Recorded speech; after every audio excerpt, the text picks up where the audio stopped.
Oggi abbiamo inaugurato la sede ristrutturata della nostra comunità residenziale di Sarmide e dell'annesso appartamento di Sgancio.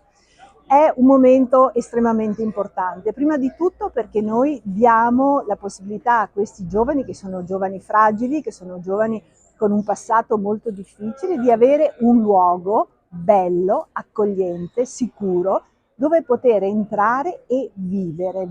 in comunità con gli altri ragazzi. Questa è semplicemente una grande casa, con una grande cucina, con tante camere, con tanti bagni, con tanti spazi comuni, perché la nostra finalità è proprio quella di creare famiglia, quella famiglia che loro spesso non hanno avuto.